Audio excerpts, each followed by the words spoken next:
Hi friends, welcome to smart வீட்டு சமையல். எங்கள் வீட்டில் வந்து மார்னிங் வீலாக் தான் பார்க்க போகிறோம். என்ன பிரேக்ஃபாஸ்ட்டு, லன்ச்சு அண்ட் தொட்டுக்க என்ன செஞ்சேன்னா, நான் வந்து செம்பா புட்டரிசி மாவு தான் போட்டுட்ருக்கேன். அது பேக்கெட்டில் வாங்கி வச்சுருந்தேன்.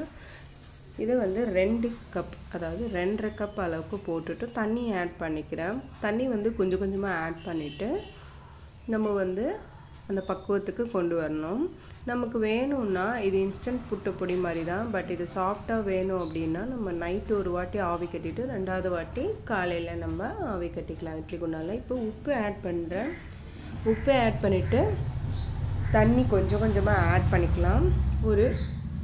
ஒரு கப் அளவுக்கு நம்ம தண்ணி ஆட் பண்ணிக்கணும். அதுக்கப்புறமா தேங்காய் துருகிட்டுருக்கேன். தேங்காய் வந்து உங்கள் விருப்பத்துக்கு ஏற்ப நீங்கள் வந்து தேங்காய் போட்டுக்கலாம். ஸோ தேங்காய் நல்லா துருவி வச்சாச்சு சைட் பை சைடு.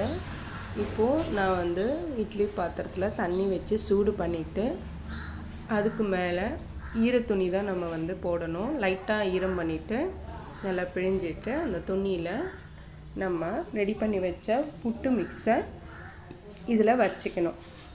இதை வச்சு நம்ம ஸ்டீம் பண்ணிக்கணும். 10 நிமிஷத்துக்கு இதை வந்து வேக வைக்கணும், ஆவி வைக்கணும். அதாவது நல்லா சாஃப்டாக வர வரைக்கும் நம்ம வந்து ஸ்டீம் பண்ணிக்கணும்.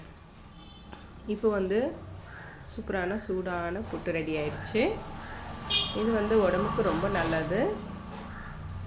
ஏஜ் அட்டன் பண்ண பசங்களுக்கு நம்ம இந்த மாதிரி கொடுக்கலாம். ஏலக்காய் 3 தட்டி போட்டுட்டு ஒரு அரை மூடி தேங்காய் துருகல் தான் நான் போட்டிருக்கேன்.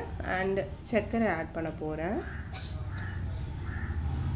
சுகர் வந்து உங்களுக்கு வேணும்னா வெல்லம் ஆட் பண்ணிக்கலாம், இல்லை வெள்ளை சர்க்கரை வேணாலும் ஆட் பண்ணிக்கலாம். வெல்லம்னா எங்கள் பசங்க சாப்பிட மாட்டேன்றாங்க, ஸோ அதனால் வெள்ளை சர்க்கரை ஆட் பண்ணியிருக்கேன். நல்லா மிக்ஸ் பண்ணிவிடுங்க.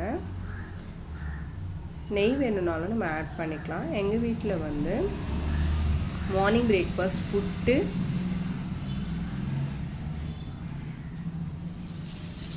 அப்புறமா ஃபிஷ் ஃப்ரை, அதுக்கப்புறமா லெமன் ரைஸ் தான் செஞ்சேன். பிடிச்சிருந்தா லைக் பண்ணுங்கள், ஷேர் பண்ணுங்கள்.